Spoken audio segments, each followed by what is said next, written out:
Bismillahirrahmanirrahim. Alhamdulillahi rabbil alamin. Wassalatu wassalamu ala rasulihil amin, Nabiyyina Muhammad ibn Abdullah wa ala alihi wa sahbihi wa man sar ala nahjihi wa ihtada bihadihi wa istanna bisunnati ila yaumiddin, amma ba'd. Yang dihormati Tuan Pengurusi Surau Raudatul Mawaddah, Al-Fadhil Tuan-tuan Imam Muslimin dan Muslimat, Assalamualaikum warahmatullahi wabarakatuh. Alhamdulillah, kita panjatkan kesyukuran yang setinggi-tingginya kepada Allah Azza wa Jalla, kerana pada pagi yang mulia ini dapat kita bersama dalam majlis yang kita namakan majlis menggilap iman, iaitulah dengan kita mengulang kaji ayat-ayat Al-Quran dan juga hadis Nabi sallallahu alaihi wasallam yang boleh menguatkan keimanan kita dan meningkatkan keimanan kita kepada Allah Azza wa Jalla. Kalau kita lihat dalam sirah para sahabat radhiyallahu anhum, terdapat beberapa asar ataupun kata-kata nasihat mereka yang menyebut tentang kepentingan duduk dalam majlis ilmu, di mana seorang sahabat yang bernama Abdullah bin Mas'ud radhiyallahu anhu, dia kata, ijlisu bina nazdad imanan. Mari duduk sama-sama, kita tambahkan iman. Wa kana yaqulu fi du'a ini, di antara doa yang selalu dia baca, Allahumma zidni imanan wa yaqinan wa fiqhan. Kita pun cantik juga kita baca doa ni sebagaimana yang dibaca oleh Abdullah bin Mas'ud. Coba ikut sekali. Allahumma zidni imanan wa yaqinan wa fiqha. Allahumma zidni imanan wa yaqinan wa fiqhan. Makna dia, ya Allah, tambahkanlah kepadaku iman dan keyakinan serta kefahaman. Kalau kita dapat tiga perkara ini, maka kita telah memiliki suatu aset yang besar. Yang pertama sekali, iman yang mantap. Iman kita kepada Allah Azza wa Jalla yang tidak goyah. Kata orang, tidak terkesan dengan sebarang godaan yang datang, tidak terkesan dengan ancaman yang mari. Sebab kalau iman sudah kuat, sebagaimana Allah Ta'ala cerita dalam Al-Quranul Karim, apabila diberitahu kepada Nabi sallallahu alaihi wasallam tentang tentera Ahzab yang mengepung Madinah, innan nasa qad jama'u lakum fakhshawhum, manusia telah mengepung kita, fakhshawhum adalah kamu takut. Wa qalu hasbunallahu wa ni'mal wakil. Itulah jawapan Rasulullah, hasbunallahu wa ni'mal wakil. Allah Ta'ala ialah yang jaga kita, cukuplah Allah Ta'ala sebagai wakil kita bentuk berdepan dengan mereka. Kata Ibnu Abbas, inilah kata-kata yang dikata oleh Sayyidina Ibrahim alaihissalam ketika dicampak dalam api. Inilah kata-kata Nabi sallallahu alaihi wasallam ketika diberitahu Ahzab telah mengepung Madinah. Tuan-tuan muslimin dan muslimat boleh bayangkan, tentera Ahzab 10,000 nak lanyak Madinah. Allah gambarkan dalam Quran, izja'ukum min fawqikum wa min asfala minkum wa izzaghatil absaru wa balagatil qulubul hanajir. Allah gambar dalam keadaan suasana ketika itu, ketika datangnya musuh daripada atas, pokok Yahudi di Madinah. Wa min asfala minkum, Quraisy dengan geng-geng dia 10,000 orang daripada bawah. Wa balagatil qulubul hanajir, hati dah sampai ke halkum. Maknanya terlalu kecut perut, kata orang, takut. Itu gambaran yang gitu kuat. Tapi Nabi jawab sepatah je, hasbunallahu wa ni'mal wakil. Itulah tanda keimanan kepada Allah Azza wa Jalla. Kita hari ini pun orang ceritalah kepada kita tentang dahsyatnya tentera-tentera kafir ataupun perancangan yang dibuat oleh orang kafir terhadap kita. Apa yang tidaknya kita tengok di Syam, di Syria, hancur negara. Di Iraq hancur. Di Palestin tak tahu nak buat apa. Di Rohingya sama juga. Jadi yang kita boleh kata hasbunallah wa ni'mal wakil. Allah Ta'ala lah yang jaga kita, Allah Ta'ala lah yang menjadi wakil untuk menyelesaikan masalah yang dihadapi oleh umat Islam. Yang kedua, apabila sudah keyakinan itu terhadap Allah Azza wa Jalla mari, maka kita kata tidak jadi masalah apa-apa. Orang mukmin di antara dua saja. Sama ada dia menang, maka dia dapat kemenangan.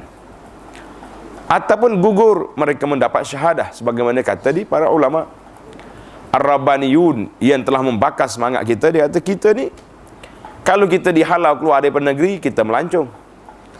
Kalau kita di penjara, kita berkhalwat untuk beribadat kepada Allah Azza wa Jalla. Kalau kita dibunuh, kita mati syahid insya-Allah.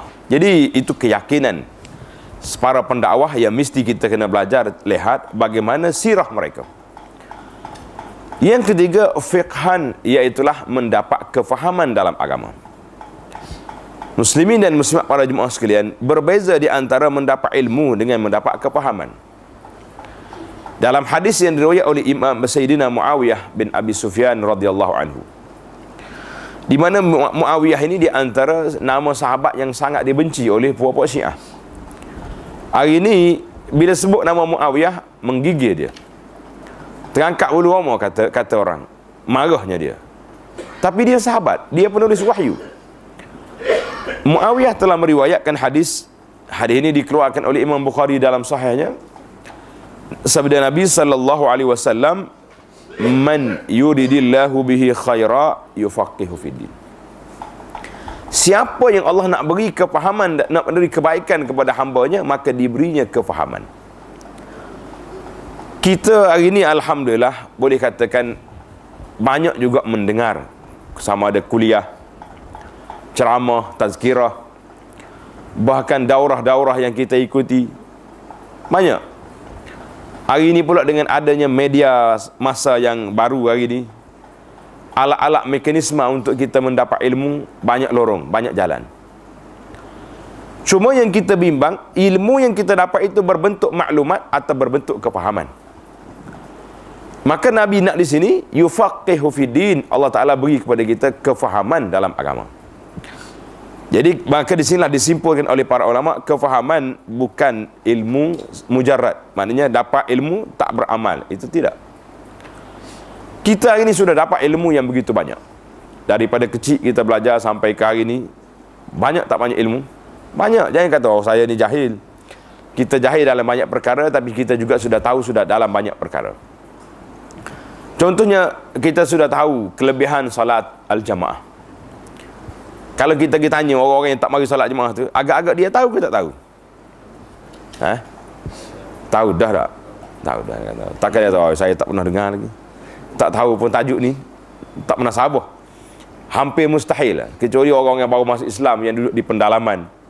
Orang-orang asli contohnya, mungkinlah kalau kita nak kata tak tahu.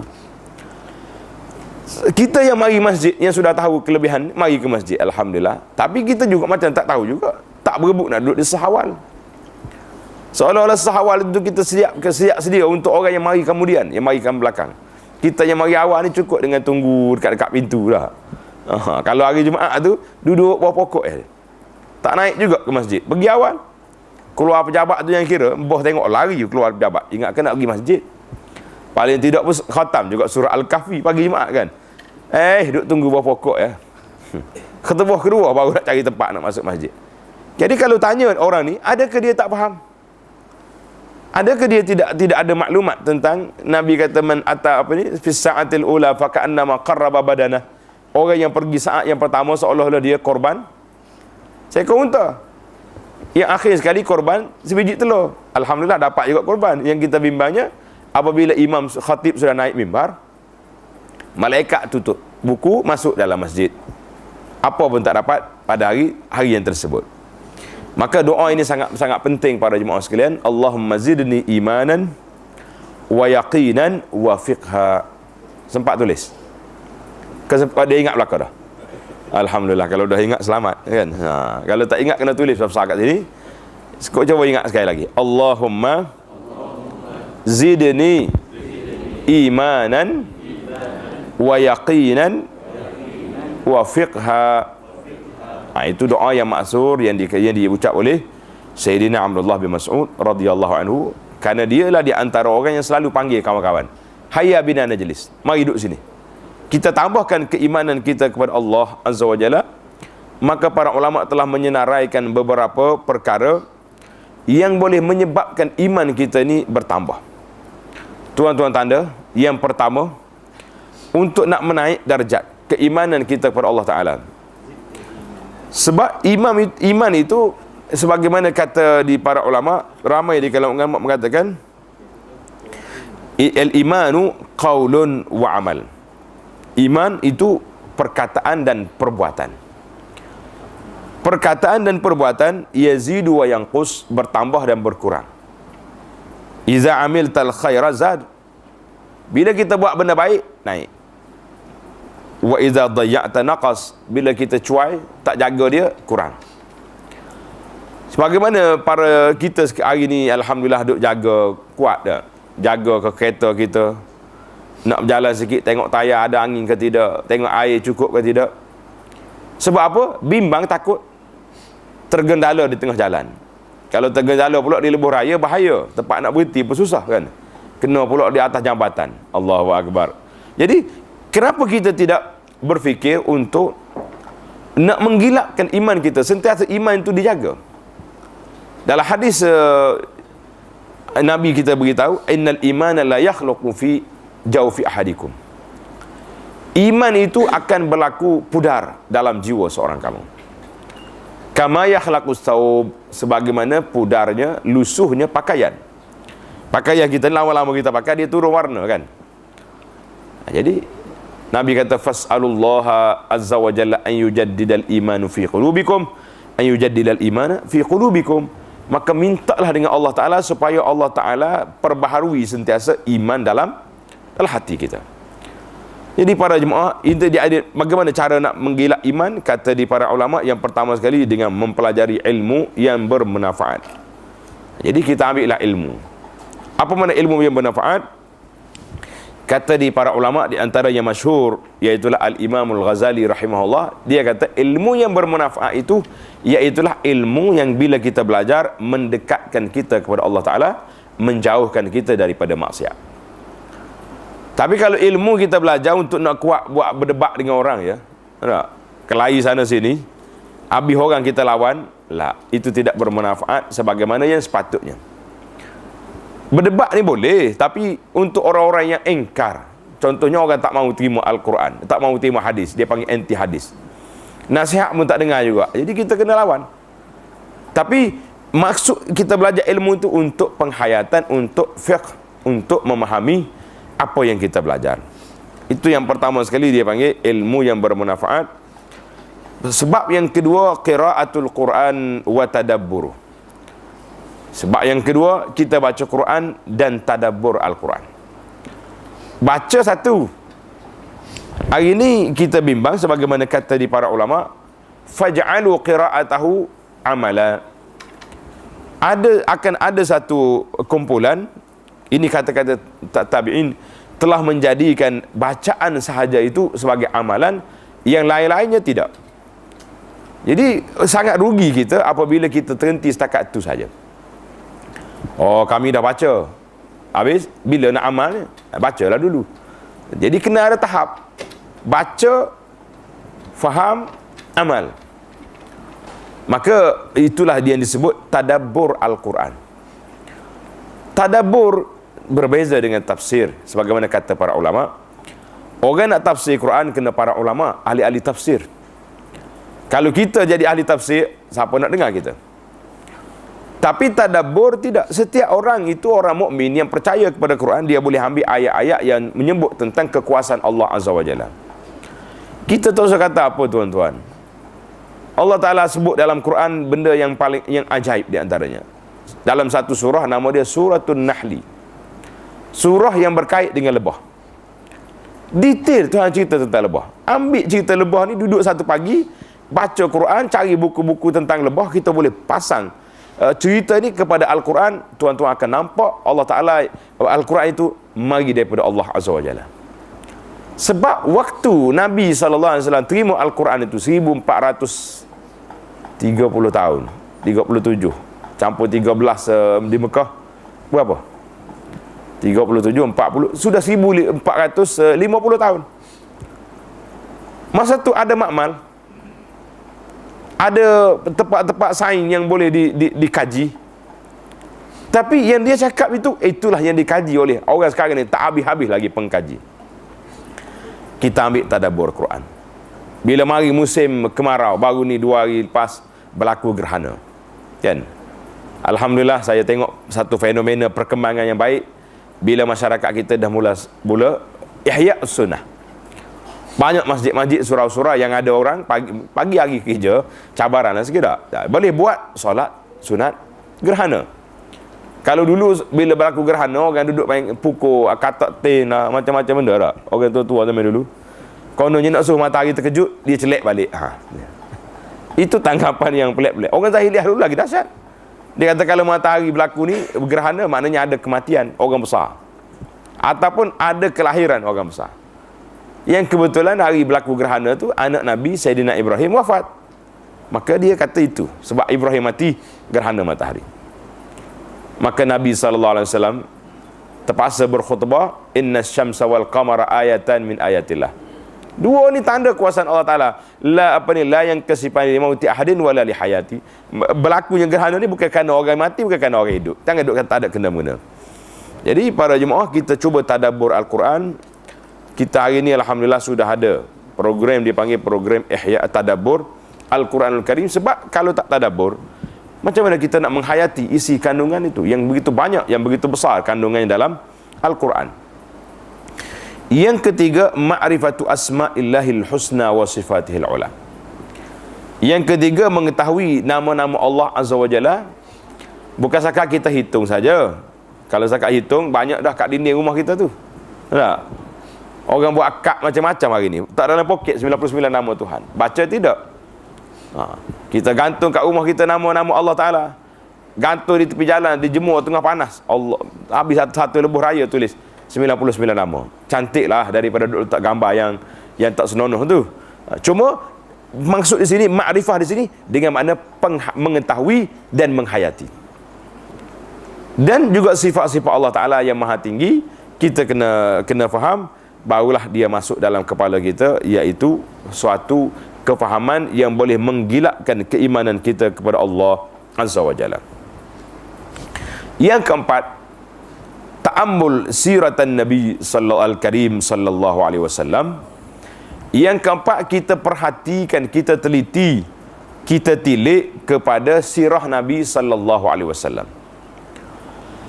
Sirah Nabi, saya sangat-sangatlah syorkan supaya di masjid kita, di surau kita, ke di mana-mana kelas, mesti ada satu subjek pengajian sirah Nabi sallallahu alaihi wasallam. Alhamdulillah sudah ada hari ini banyak surau-surau masjid, selain daripada tafsir, hadis, akidah, fiqh, sirah. Sebab apa? Belajar sirah Nabi sallallahu alaihi wasallam adalah merupakan arahan Allah. Bila Allah Ta'ala sebut laqad kana lakum fi rasulillahi uswatun hasanah, bagi kamu dalam peribadi Nabi itu contoh. Habis macam mana kita nak ambil contoh kalau kita tak kenal dia? Kontraktor yang buat bangunan rumah pun ada rumah contoh. Tak? Mari boleh melawat galeri rumah contoh tak sini. Berapa ini yang 2 bilik, ini 5 bilik, ini 10 bilik, ini harga sekian, sebab contoh. Sehingga kan kata di ulama-ulama sirah, syariat Islam ni membenarkan umat dia kahwin paling ramai berapa orang? 4 orang. Tu penggagah perkasa dah tu tak? Yang lain-lain tu cakap ya boleh. Nasib baik juga boleh cakap, orang panggil lepas perasaan dah. Kalau tidak senyap terus. Nabi dibenarkan lebih daripada 4. Untuk apa? Kita jangan duk kira lah ke pokok orientalis, ke pokok yang anak-anak orang Melayu, orang Islam yang terpengaruh dengan mereka. Dia kata Nabi ni kuat sek pasal tu kahwin ramai. Dia tak tengok yang Nabi kahwin tu orang sudah berumur, sudah agak tua kan. Kalau betul-betul masalah seks, Nabi akan minta anak sahabat-sahabat yang muda-muda belakang mari. Apa cari yang sudah tua? Itu satu kepahaman yang sangat jauh. Bila kita kaji tengok, artinya Allah Subhanahu wa taala nak dedahkan kepada kita peribadi Nabi di rumah dan di luar rumah. Yang di luar rumah semua orang tengok. Sahabat tengok Nabi kita berjalan, Nabi kita makan, Nabi kita solat, Nabi kita berzikir, Nabi kita berinteraksi dengan orang, semua nampak. Tapi dalam rumah siapa nampak? Mana kita boleh nak pergi mengintai dalam rumah Nabi dia buat apa? Lah. Jadi rahsia dalam rumah diceritakan oleh zaujat ataupun ummahatil mukminin, diceritakan oleh ibu-ibu orang mukmin. Pergi tanya Ummu Salamah radhiyallahu anha, apa Nabi kita buat di rumah? Ummu Salamah akan cerita dimensi sebagai orang yang sudah berumur. Betul? Pergi tanya Sayyidah Aisyah radhiyallahu anha, Sayyidah akan cerita mewakili golongan remaja, golongan muda-muda. Karena itulah bila berlaku Habasyah buat pertunjukan pedang tu, Nabi benarkan Aisyah tengok. Dia tahu Aisyah ni angin muda tu ada sikit. Kan? Pergi tanya pula Hafsah, muda sikit tetapi sudah janda.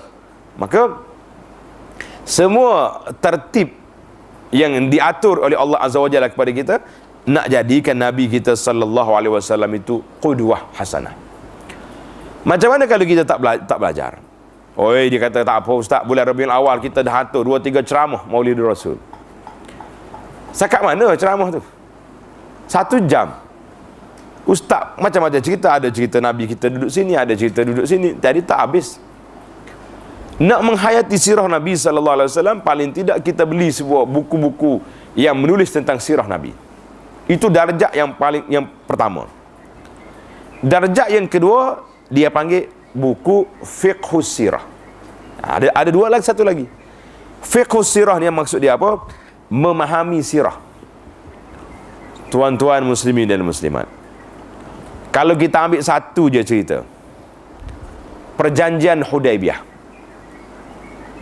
Biasa pergi umrah tak? Pergi haji. Ada tak travel kita bawa pergi Hudaibiyah? Nampak dah. Bunyi susu unta tu. Dia ingat minum susu unta ya, Hudaibiyah. Perjanjian Nabi tak ingat? Ingatlah sikit-sikit. Muka orang cerita tengah panas tak? Kadang-kadang bah kelang kabut nak pergi. Cerita 10 minit pergi. Hudaibiyah ni disebut dengan nama Al-Fathul Mubin. Sebagai pembukaan kepada nak ambil Mekah 2 tahun lagi. Hudaibiyah berlaku pada tahun 6 Hijrah, tuan-tuan tanda. Nabi kita sallallahu alaihi wasallam duduk di Madinah 6 tahun. Akhir sekali Nabi kita mimpi masuk Mekah. 6 tahun tak balik kampung. Bayangkan, kita 6 minggu pun rasa letih dah. 6 bulan, 6 tahun. Nabi kita isytihar kepada sahabat, aku nak pergi Mekah. Sahabat-sahabat bergembira, terutama sekali muhajirin yang tinggal kampung nak balik juga, tengok kampung kita macam mana pun. Jadi sahabat-sahabat ni ingat Nabi kita dah dapat wahyu nak ambil Mekah. Pergi 1000 orang lebih ikut. Sampai-sampai di Hudaibiyah, Quraisy sekat, no entry, tak ada visa. Dah pakai ihram tu. Nabi kita pakai ihram. Dah bawa dia punya unta, kambing, dia panggil hadiu untuk nak sembelih di Mekah. Tak ada. Runding tak ada. Hantar Sayyidina Osman masuk Mekah pun tak dapat. Berunding tak habis. Akhir sekali Quraisy menghantar mari wakil untuk berjumpa dengan Nabi SAW. Bila mari jumpa Rasulullah SAW, berunding tak habis. Kasar sikit. Tak diplomasi kata orang. Mari pula yang kedua, berunding tak lepas. Yang ketiga, Quraisy hantar seorang yang bernama Suhail bin Amr. Suhail bin Amr. Suhail ni kecil, perkataan tasghir daripada perkataan sahala Suhail. Sahala tu makna mudah, senang. Suhail makna mudah, kecil. Nabi punya farasah, dia panggil tafaul, al-fa'lul hasan. Kita suka kepada benda-benda yang elok. Jadi bila Nabi tengok Suhail mari, Nabi kata apa? Sahalallahu amrana, Allah Ta'ala permudahkan urusan kita. Sebab nama yang datang tu Suhail, nama mudah. Dah ada nama anak Suhail. Anak pun tak ada cucu. Cucu nak mari sehari dua ni, minta selalu dengan ayah dia, dengan mak dia. Letak nama Suhail. Tak, Suhail ni banyak lah lepas tu. Jadi, bila Nabi tengok Suhail, Nabi kata, sahalallah amrana. Allah Ta'ala permudahkan urusan kita. Sebab yang mari tu nama dia mudah. Kita pun nak berunding atau orang nama mudah. Bila mari berunding, buat perjanjian dengan Nabi, dia panggil Sulhul Hudaybiyah. Perjanjian yang memang kalau kita tengok, sengit sebelah. Perjanjian yang nampak tidak adil. Tetapi Rasulullah sallallahu alaihi wasallam, Allah Taala beri wahyu kepada dia, beri fatanah. Kan kita belajar sifat Nabi apa? Sidqun, amanah, lagi tabligh, fatanah. Fatanah tu mana? Cerdik. Maka Nabi kita berunding. Berunding walaupun nampak macam memihak kepada Quraisy, Nabi terima. Sahabat-sahabat yang duduk ni menggigil. Ya Rasulullah, alasna ala haqq. Bukankah kita ni orang benar, mereka orang salah? Nabi kata betul. Kenapa ikut arahan dia? Nabi kata tak apa, tak ada masalah. Itu strategi. Kalau kita tak ikut dia punya kehendak, tak akan berlaku perjanjian. Akhir sekali perjanjian kata gencatan senjata selama 10 tahun. Tidak ada perang di antara Muhammad sallallahu alaihi wasallam dengan Quraisy. Nabi kita nak mana tak ada lagi gangguan dalam negeri. Maka lepas daripada itu Nabi mula menghantar surat kepada ru'asa al-muluk, kepada pemimpin-pemimpin dunia. Hantar ke ke Farsi, hantar kepada Rom, hantar kepada Muqawqis di Mesir. Jadi itu peluang. Kita belajar itu dia panggil fiqhus sirah. Terlalu banyak para jemaah sekalian dalam fiqhus sirah, maka kita mengatakan boleh menjadi sebab bertambahnya iman seseorang itu apabila dia meneliti tilik kepada sirah Nabi sallallahu alaihi wasallam wa dirasatuha wa ta'ammul. Syaratnya bukan setakat baca. Kita baca, menghayati dan teliti tengok. Kadang-kadang orang rasa pelik, kenapa Allah Taala pilih Nabi sallallahu alaihi wasallam anak yatim yang lemah lah, kira anak yatim piatu. Kenapa tak ambil anak-anak orang besar tu jadi nabi? Contohnya anak Abu Jahal, Ikrimah kan. Oh, nampak lebih sikit, ayah pun orang kuat. Tak diambil orang yang itu menunjukkan bahawa kebenaran al-haq itu bukan duduk dengan orang besar. Duduk dengan orang yang dipilih oleh Allah Ta'ala menjadi pembela kepada agama. Allahu Akbar. Maka kita tengok sirah Nabi sallallahu alaihi wasallam tu kita belajar, kita hayati. Maka kata di para ulama, daripada pemerhatian kita mengetahui bahawa ittirarul ibad fawqa kulli daruratin.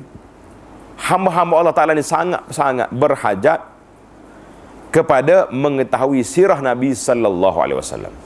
Sangat penting. Sebab apa? Sebab dalam tu ada kepimpinan. Dalam sirah ada adab. Di dalam sirah ada keluarga.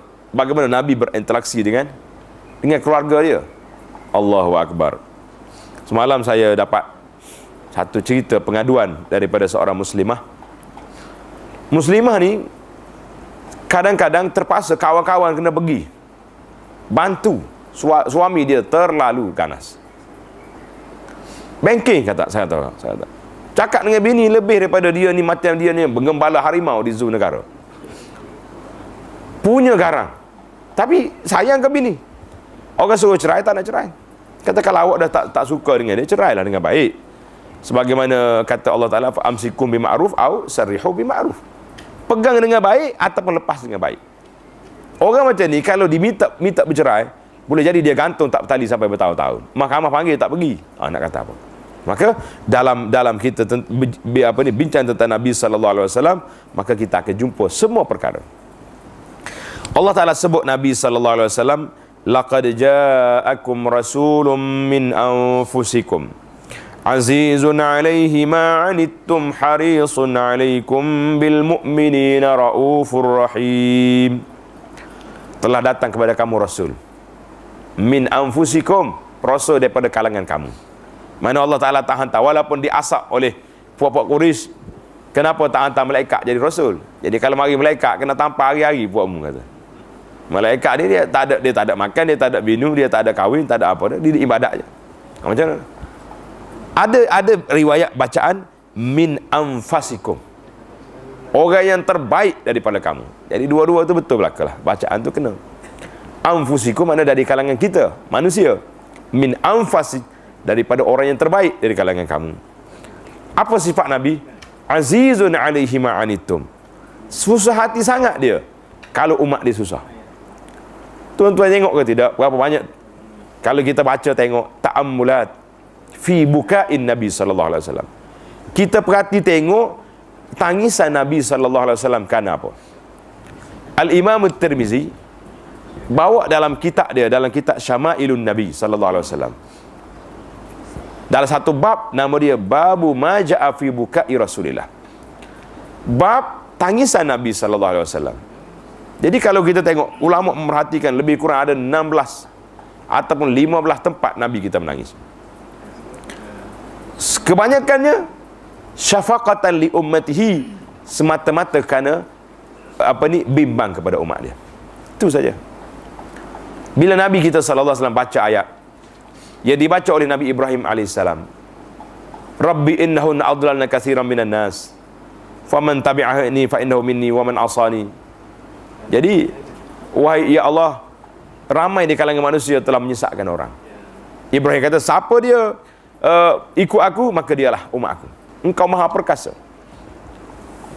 Dia baca pula ayat yang dibaca oleh Sayyidina Isa alaihissalam, in tu'azzibuhum fa innahum ibadu. Ya Allah, kalau engkau azab hamba ni, maka mereka hambamu.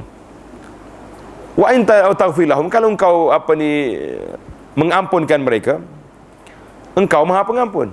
Jadi, Nabi kita menangis. Sudah baca ayat ini, maka Nabi kita menangis. Nabi kata, ya Rabbi ummati, wahai ya Allah, siapa nak jaga umat aku? Maka itulah kata di para ulama, buka'un Nabi sallallahu alaihi wasallam syafaqatan li ummati, semata-mata kerana memikirkan masalah umat. Kita nak cari mana macam tu? Maka inilah contoh. Orang lain, pemimpin lain bukan menangis kerana umat, dia menangis kerana dia tak dapat apa yang dia nak, ya. Ini masalah kita. Harisun alaikum bil mu'minin raufur rahim. Allah Ta'ala ni, Nabi kita harisun alaikum, sangat loba dia, sangat tamak dia untuk kita ni jadi orang baik. Bil mu'minin raufur rahim, dengan orang mukmin sangat kesian belas. Surah At-Taubah 128. Allah Ta'ala sebut dalam Quran surah Al-Qalam ayat 4, wa innaka la'ala khuluqin azim, engkau ya Muhammad mempunyai peribadi yang cukup indah, yang cukup cantik. Banyak lagi ayat-ayat Quran. Kemudian kata Aisyah radhiyallahu anha, dia sifatkan Nabi sallallahu alaihi wasallam, ma khayyara Rasulullah sallallahu alaihi wasallam baina amrayni. Tidak diberi pilihan kepada Nabi sallallahu alaihi wasallam di antara dua perkara, illa akhadha aisarahuma, Nabi akan pilih yang ringan, yang mudah. Tak ada nak menyusah-nyusah. Kita kadang-kadang menyusahkan kita sendiri. Tak, pergi cari benda-benda yang Nabi tak suruh buat, kita menyusah kita. Buat apa? Nabi sendiri apabila ada pilihan, dia akan ambil yang mudah. Malam yakun isman, selama tidak membawa kepada dosa. Bila benda itu berdosa, kan ab'adan nas minhu, Nabi kita orang yang paling jauh daripadanya. Wa man taqama li nafsihi, Nabi tak pernah ambil tindakan untuk membela diri dia. Tak. Orang cerita dia Muhammad macam-macam orang kata ke Nabi sallallahu alaihi wasallam. Nabi tak pergi jawab. Illa an tuntahaka maharimullah, kecuali seorang itu mencabut kehormatan Allah Ta'ala. Nah, maka baru Nabi kita akan lawan. Tuan-tuan mungkin ingat tak dalam cerita peperangan Uhud, bila ramai sangat sahabat 70 orang mati syahid, kan? Abu Sufyan naik atas bukit, pinggir bukit Uhud, bertempik. Afikum Muhammad, dia kata Muhammad ada. Nabi kata jangan jawab. Jangan jawab. Afikum bin Abi Quhafah, mana Abu Bakar? Ada? Tak ada. Afikum bin Al-Khattab, duk tanya. Umar ada? Nabi kata jangan jawab. Umar nak jawab dah ni. Nabi kata lah tu, jangan jawab. Biar dia seorang dia. Oh, dia kata mati habis dah buat tu. Tak jawab tu mati. Dia pun naik lagi tinggi. Dia kata A'li Hubal, berhala paling tinggi hari ni. Bila sebut berhala, menyebut tentang syirik terhadap Allah Ta'ala, Nabi kata jawab. Ajib. Maka dijawab oleh para sahabat, la Allahu a'la wa ajal, Allah Ta'ala yang maha tinggi, yang maha mulia. Maka berlakulah perlawanan. Waktu dia attack Nabi, Nabi kata jangan jawab. biar dia cakap seorang. Tapi bila menyebut tentang akidah, Nabi kata ajib. Tak ada hak untuk kita berdiam diri. Ini sirah Nabi sallallahu alaihi wasallam. Jadi kita di mana? Waktu orang kata kita, masya-Allah, terangkat telinga sekali dengan bulu kening. Ya. Saya ni sanggup mati. Keturunan pendekar kita ni. Mana boleh orang kata kita? Tak. Tapi kalau orang depan cakap depan kita hina Islam, apa ni bincang buat hudud-hudud ni, potong tangan ni, zalim. Sedangkan dalam Quran ada tak ada? Ada. Kita boleh diam. Senyap ya. Tak apa, nanti marah kan, tak belanja air pula. Orang tu duduk kedai kopi. Patut waktu itulah kita bangun berdiri tegak. Nasihat, tegur, apa yang kamu nak main-main ni, kalau tak nak, diam saja. Jangan duduk perli dengan hukum Allah Azza wa Jalla yang sabit dalam Quran, yang sabit dalam hadis Nabi sallallahu alaihi wasallam. La. Jadi Nabi kita sifat dia intiqamu, mana dia akan ambil tindakan bila menyentuh tentang agama, tentang Allah Azza wa Jalla. Peribadi tak ada. Jadi kita kena belajar sirah Nabi dalam masalah ini. Kita masalah peribadilah yang kita naik semangatnya. Mana boleh, ini hak saya, ini telah menghina ibu bapa saya. Tak ada kena mena pun. Orang tak kata apa pun kaya dia ni, tapi nak kait belakang ni. Sebab nak suruh nampak besar dia punya isu, kan? Allahu akbar. Hadis ni dalam Bukhari. Kata Anas radhiyallahu anhu, khadamtuhu sallallahu alaihi wasallam 10 sinin. Aku telah berkhidmat di rumah Nabi 10 tahun. Fa wallahi, Anas bersumpah, ma qala li uffin qattu. Tak pernah Nabi kata uff. Dekah dia sama sekali tak pernah. Wala qala li syai'in fa'altu lima fa'alta kadza. Aku buat benda ni, Nabi tak kata kenapa buat macam ni. Dan benda yang aku tak buat, dia tak mari tanya kenapa tak buat. Mana Nabi kita didik dengan cara baik. Ajar, kalau tak kena beritahu. Tak payah jeka-jeka, tak payah tengking-tengking, kerana itu bukan daripada ajaran Nabi sallallahu alaihi wasallam. Hadis ini juga dalam Bukhari. Nabi sallallahu alaihi wasallam kana lam yakun fahishan wala mutafahishan. Nabi kita ni tak suka bercakap benda-benda yang kotor. Wala mutafahish. Dan dia pun tak buat benda yang kotor. Nabi juga bersabda, kan khiyarukum ahsanukum akhlaqa, orang yang paling baik di kalangan kamu orang yang elok akhlak dia. Allahu akbar. Jadi kalau kita tengok para jemaah satu persatu, kita akan nampak betapa indahnya Rasulullah, betapa pentingnya kita belajar sirah Nabi. Untuk apa? Untuk nak menggilakkan keimanan kita kepada Allah Azza wa Jalla. Belajar. Jadi hari ini kita nampak perkembangan yang baiklah. Buku-buku tentang sirah sudah banyak diterjemahkan. Jadi kita pilihlah penulis-penulis yang masyhur. Seperti kitab Ar-Rahiqil Makhtum contohnya, menarik. Semalam saya tengok ada ringkasan lagi. Dia panggil Raudatul Al-Anwar. Kita sini Raudatul Mawaddah kan, nama surau. Kitab dia nama Raudatul Anwar. Ringkas daripada Ar-Rahiqil Makhtum. Itu pun cantik. Kalau boleh baca ni, patut baca. Mari bulan Rabiul Awal tu, tak duduk sibuk dengan benda lain. Daripada pagi sampai ke kuliah pagi, duha pagi, sebulan tu baca kitab, khatamlah kitab tu. Ya, musim lain kita baca kitab lain pula, banyak lagi kitab nak baca ni. Baik. Yang keempat, kita kena tengok ta'ammul mahasinaddin. Yang kelima ni. Yang kelima, kita kena perhati kepada keindahan agama ni. Dia panggil hikmah di sebalik syariat. Tuan-tuan muslimin dan muslimat, kita ni kadang-kadang tak tahu benda. Kita tak tahulah. Sebab itulah hari ni orang camping kuat. Orang mari jual barang dia ni kalau makan, maknanya tak ada harapan nak mati. Dah. Oh, suplemen kalau dia panggil sekarang. Makan ubat ni toksik, habis buang belakang. Dia sudah camping, kita tengok dia berjalan apa sengit. Kata awak tak makan ke tak? Sebab apa camping? Sebab dengan diayah dengan kempen kita akan nampak, oh hebat. Lepas tu ada pula dia panggil testimoni, apa nama? Letih dah saya dengan orang jual ubat ni. Mari selalu nak kempen dah. Baik, kita kempen kita bagaimana nak tonjolkan indahnya Islam itu. Bila kita tengok Islam itu indah, dia panggil hikmah. Kitab yang baru ditulis kitab fiqh Syafi'i, nama dia Fiqh Manhaji. Sudah ada terjemahan di Malaysia ni. Berapa versi terjemah ada? Di Pustaka Salam terjemah, Jakim terjemah, dan banyak lagi kawan-kawan kita yang terjemah. Jadi kitab ini menunjuk untuk setiap kali mari bab kaza, dalil, dia bawa hikmah. Ada satu buku, kalau tuan-tuan nak cari yang mudah, tulis nama buku ni, Keindahan Islam. Keindahan Islam. Ada buku tebal gini warna kuning. Buku tu saya usaha terjemahkan. Dalam buku ni kita cuba tonjolkan Islam itu indah dari semua sudut. Kenapa Allah Ta'ala suruh salat? Kenapa suruh puasa? Adakah puasa itu semata-mata Tuhan nak seksa kita? Nak suruh kita berlapar, letih, lepas tu tak bau? Puasa itu semata-mata Allah Ta'ala nak suruh tasmuruh, supaya ruh kita ni naik, meningkat naik, sebagaimana yang para malaikat tak makan.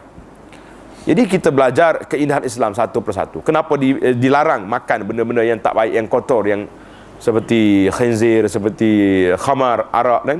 Jadi alhamdulillah kita ini memberi sedikit jawapan. Jawapan terlalu luas. Hikmah Allah Ta'ala ni alimaha man alimaha, sebagaimana kata dalam asar, ada yang tahu, yang tak tahu pun tak tahu. Jadi kita hari ni kalau kita tanya, kenapa subuh 2 rakaat? Zuhur 4 rakaat. Walhal subuh ni kita baru bangun daripada tidur, patut 10 rakaat lah. Fresh kita ni, segar molek kan. Tengah hari tu yang kita letih, 4 rakaat pula letih. Patut tengah hari tu lah 2-nya. Kelang kabut nak kerja lagi, macam-macam.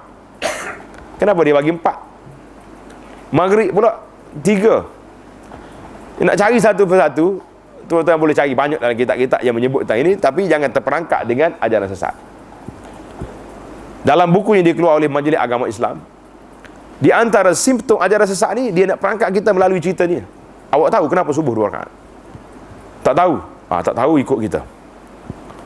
Pergi belajar dengan Tok Syekh, dia dalam gelap. Saya kata ni, awak baru tahap alif baru ni. Nak tahu rahsia ni nanti sampai ke jim, dal. Jadi bila nak naik jim, tak tahu bila lagi. Tak naik-naik dia punya martabak. Ini masalah. Jadi keindahan Islam itu perlu ditonjolkan. Sebab apa para jemaah sekalian? Bila Islam itu ditonjolkan, maka orang masuk Islam dengan sebab dia mengkaji Islam. Kita perlu baca kepada buku-buku. Hari ini sudah ada buku, nama tepat saya tak ingat, tuan-tuan boleh tengok. Buku pengalaman orang-orang yang masuk Islam. Orang putih ke? Biasa orang putih ni profesional, banyak dia. Profesional yang hebat-hebat, saintis ke, apa dia, ahli-ahli perubatan. Bila dia kaji Islam, dia tak boleh berhenti. Mesti masuk Islam. Banyak cerita-cerita. Kan yang masyhur dalam cerita ni, Murais Bukai tu, yang tulis buku Islam, Bible dan Sains tu. Cuba baca kenapa dia masuk Islam. Daripada Perancis dia ni. Katanya sebab dia masuk Islam kerana dia diberi tugas oleh kerajaan Mesir untuk nak kaji mayat Firaun. Mayat Firaun dia bedah tengok. Akhir kali dia tak tahan dengan kajian dia terpaksa kena lompat masuk Islam. Sebab dia kaji begitu hebat, kaji ini Firaun ni mati dalam laut sebab dalam paru-paru ada air. Jadi jawab dia, setelah buat research kajian yang begitu penat, tiba-tiba mari orang Islam kata, tak usah duduk lah, 1400 tahun Quran dah cerita dah. Summa nunajjika bi badanika litakuna liman khalfaka ayah. Allah Ta'ala kata, aku hantar balik mayatmu Firaun ke pantai, litakuna liman khalfaka ayah, supaya dijadikan orang mari kemudian daripada kamu, jadikan mu ni sebagai tanda kekuasaan Allah Ta'ala ke atas golong penguasa yang zalim. Terkejut dia. 1400 tahun sudah bincang. Aku baru bedah hari ni kaji dengan research begitu hebat. Tak ada faedah. Masuk Islam. Allahu Akbar. Para jemaah sekalian, tak ada kerugian kita baca sirah ni. Jangan duk sibuk dengan anak-anak kita duk baca sirah. Kata orang tu, kata orang ni, duk baca penyanyi tu berkahwin, orang ni bercerai, tak ada faedah. Kita cari kibar pengkaji-pengkaji tentang bagaimana Islam itu masuk. Sebagaimana dalam hadis Nabi sallallahu alaihi wasallam mengatakan daripada Anas bin Malik, salasun man kunna fihi wajada halawatal iman. 3 perkara ini, siapa yang ada 3 perkara ini, dia akan mendapat kemanisan iman. Ayyakuna Allah wa rasuluhu ahabba ilaihi mimma siwahuma. Allah Ta'ala dengan Rasul sangat disayangi, kepadanya lebih daripada yang lain. Kita letak sayang kita kepada Allah Ta'ala dengan Rasul sallallahu alaihi wasallam. Wa an yuhibbal mar'a la yuhibbu illa lillah. Kita sayang kepada orang bukan sayang kerana lain, tapi semata-mata kita sayang kerana Allah Azza wa Jalla. Hari ini para jemaah sekalian, ada tak kita sayang kepada orang? Tak usah kira lah sayang ke bini, suka suami, itu cerita lain, cerita khas. Oh, saya sayang kepada isteri saya. Oh, tika baik tu sayang lah dah. Kalau tidak, menyinga juga kata orang tak? Marah tak terpasal. Nak kita sama-sama kita. Sampai peringkat seorang pakcik ni dia nak pergi ziarah kawan dia di kampus sebelah. Pergi ziarah. Baik sangat dia ni, malaikat tunggu tepi jalan. Dia tanya nak pergi mana? Dia kata nak pergi ke kampus sebelah. Kenapa? Nak pergi ziarah sahabat saya. Kamu ada apa-apa dengan dia? Dia buat baik pada kamu? Tak ada. Kawan, sahabat. Uhibbuhu fillah. Aku sayang kerana Allah Ta'ala. Jadi malaikat tu beritahu pada akhirnya, oleh kerana betul dia ni nak pergi kerana bukan kerana apa-apa, bukan kerana pakcik tu buat bahasa jasa baik pada dia, apa ni, beri benda-benda projek dengan dia. Tak. Akhir sekali malaikat bagi tahu, dia kata, aku ni malaikat Rasul, utusan Allah Ta'ala mari pada tahu, nak bagi tahu kepada kamu Allah Ta'ala sayang kepadamu sebab kamu sayang kepada saudara kamu lillah. Allahu Akbar. Hari ni para jemaah sekalian, kita kalau ahli surau sama-sama kita ni boleh berkasih sayang lillahi ta'ala, sudah cukup dah kita. Kita nak ambil satu qaryah berat, ambil satu usrah. Usrah kita di surau kita ni. Ni kadang-kadang duduk satu surau, duduk satu sah salat, tapi lepas maya tak nak bersalam. Tengok lain macam kan. Dia ni ada sini. Sebab sikit masalah kelahi. Tuan-tuan mungkin pernah dengar satu cerita. Beberapa orang pakcik sah depan berkelahi, tak bertegur bertahun-tahun. Tak dengar lagi cerita. Ini cerita realiti, seorang pendakwah bagi tahu. Nama Dr. Khalid. Dia bagi tahu, aku dijemput imam jemput masjid, panggil supaya pergi solat di masjid, nak mendamaikan beberapa orang ahli saf awal. Bukannya duduk tunggu tepi tangga ni. Saf awal. Masalahnya berkelahi, tak bertegur siapa dah berapa lama, sebab berebut nak duduk belakang imam. Punya hebat syaitan mari. Aku 5 tahun dah belakang imam. Dia kata, awak tak awak pandai, saya yang Fatihah betul, awak tepi sikit. Mari seorang lagi pula, saya hafal Quran, saya lebih banyak hafal Quran lagi. Kalau imam emergency saya boleh naik, awak tepi. Berkelahi kerana nak duduk belakang imam. Masya Allah, tabarakallah. Kita hari ni tak jumpa di Malaysia orang kelahi belakang imam tak. Berkelahi tak nak naik belakang imam ada. Ini masalah kita. Yang ketiga, wa an yakrah an ya'uda fil kufri kama yakrah an yuqdha fil nar. Dia tak mau nak balik semula jadi kafir, sebagaimana dia tak mau dicampak dalam neraka. Hadis ini dalam Bukhari. Yang terakhir, yang ketiga, yang keenam, di antara cara kita tip untuk nak menguatkan keimanan kita kepada Allah Azza wa Jalla, iaitulah kita baca sirah salafu hazil ummah. Baca sirah orang-orang yang hebat di kalangan umat ini. Kita baca sirah sahabat. Ada buku sekarang ini tulis Hayatus Sahabah, kan? Hidupnya seorang sahabat. Macam mana kita nak buat? Cuba baca Sayyidina Abu Bakar, macam mana pengorbanan dia kepada Nabi SAW. Apa yang dia beri? Umar kadang-kadang nak cabar Abu Bakar. Ingat ada cerita kan? Dia kata, hari ni aku nak pergi sedekah setengah harta aku. Mungkin Abu Bakar tak mampu hari ni. Dia berlawan untuk buat baik ya. Dia pergi tengok Sayyidina Abu Bakar, kata, aku sedekah semua sekali harta aku. Umar kata tak lawan dah macam ni. Kita jangan duk viralkan benda yang negatif. Ini orang mari musim-musim Ma'al Hijrah duk cerita, Sayyidina Umar ni orang yang gedeber, dia panggil. Orang Kelantan kata gedeber. Orang yang samsing, dia kata Umar ni. Minum arak dalam tengkorak. Woi, kita dengar takut. Minum arak dalam tengkorak, punyalah samsing. Tak? Kemudian dia bunuh anak dia pula tu. Anak perempuan dia tanam hidup-hidup. Siapa itu Umar? Bila kita baca dalam semak dalam sirah Sayyidina Umar, tak ada cerita tu. Itu dia panggil cerita palsu, buat-buat nak suruh nampak Umar hebat, tapi sebenarnya mencerca Sayyidina Umar itu. Maknanya Umar ni yang punya peribadi yang buruk, pernah membunuh anak, pernah minum. Jangan terperangkap. Jadi kita ambil sirah para sahabat yang sahih, yang menunjukkan bagaimana pengorbanan mereka. Kif Abu Bakar boleh membela Nabi SAW sampai Nabi isyarat supaya Abu Bakar ganti dia. Bagaimana pengorbanan Sayyidina Umar berdepan dengan Quraisy ketika itu. Bagaimana pemerintahan Sayyidina Umar yang begitu hebat. Mari pula Sayyidina Abu Hurairah. Abu Hurairah ni tuan-tuan kena belajar sirah dia. Syiah cukup benci dengan dia. Sebab dia masuk Islam mutaakhir, tapi dia boleh menguasai ilmu yang banyak. Kenapa? Ini ramai pakcik-pakcik kita ni mari. Ustaz, saya ni tak sempat dah, tua dah. Saya kata tak ada. Abu Hurairah masuk Islam mutaakhir. Tapi dia sempat hidup dengan Nabi walaupun sekejap, sempat meriwayatkan hadis yang begitu banyak. Orang tanya, kenapa Abu Hurairah? Kenapa? Dia kata orang lain sibuk dengan kebun, sibuk dengan dengan bisnes, sibuk dengan tijarah. Aku tak ada dah. Aku duduk di belakang rumah Nabi, belakang masjid Nabi tu nama dia Suffah.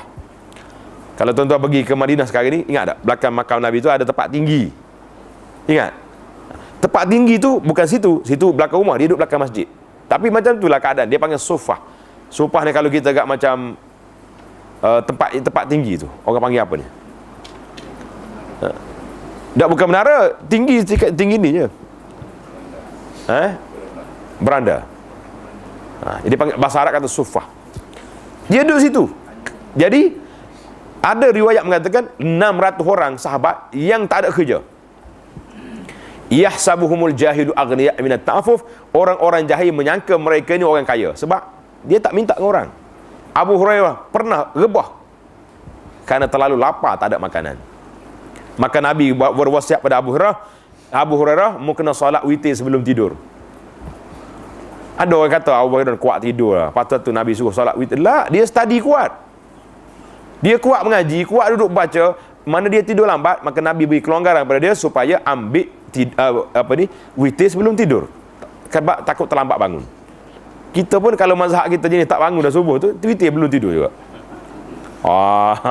Dah rasa malam ni penat lah, baru balik travel sampai pukul 12 malam dah. Mungkin subuh kita akan lambat sikit. Ambil wudu, sudah mandi, ambil wudu, salat witir baru tidur. Selamat. Allahu Akbar. Jadi sirah para sahabat radhiyallahu anhu seorang-seorang kita ambil, sirah ulama-ulama ummah ini yang begitu besar. Di antara nama yang cantik untuk tuan-tuan tengok, nama dia Muhammad bin Sirin. Muhammad bin Sirin ni kalau pergi kedai buku, duk tengok buku Ta'bir Mimpi. Muhammad bin Sirin. Kita tak tahu, kata di para ulama, Muhammad bin Sirin rahimahullah taala ayatun fil wara', seorang yang kemuncak dalam barak di kalangan ulama tabi'in. Saya ingat Anas bin Malik ketika dia nak mati, dia berpesan, ambil orang yang akan mandi jenazah aku siapa? Muhammad bin Sirin. Ketika itu Muhammad bin Sirin duduk dalam penjara. Jangan kata orang penjara ni orang tak baik. Orang penjara sebab apa? Kerana warak. Wallahi amrun ajib. Kerana dia warak, dia dipenjarakan. Subhanallah. Muhammad bin Sirin ni cerita dia pelik. Dia ni hafalan dia kuat. Kata ulama hadis, kalau dia riwayat hadis, riwayat bil lafzi, tidak riwayat bil makna. Mana riwayat dengan lafaz hadis. Bila dia tengah mengajar, tengah bercakap, tiba-tiba orang tengok Muhammad diam, senyap, tak bercakap. Orang tahulah dalam majlis tu ibunya ada sekali. Bila depan mak dia, macam kanak-kanak dia, tak bercakap, diam. Hormatnya kepada ibu dia, rahimahullahu taala. Pernah satu hari dia ni berniaga. Dia beli minyak zait. Jadi minyak dia banyak, dia tempah minyak banyak sampai.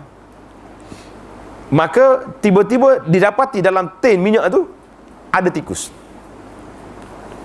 Kalau kita kata, tikus dalam tin ni, hak lain-lain selamat belaka tak? Buang yang tu, yang lain jual.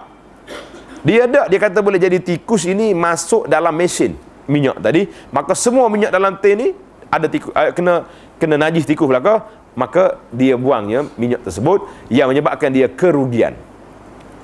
Bila rugi, dia jatuhkan hukuman muflis, maka dia terpaksa dipenjara dengan sebab tu.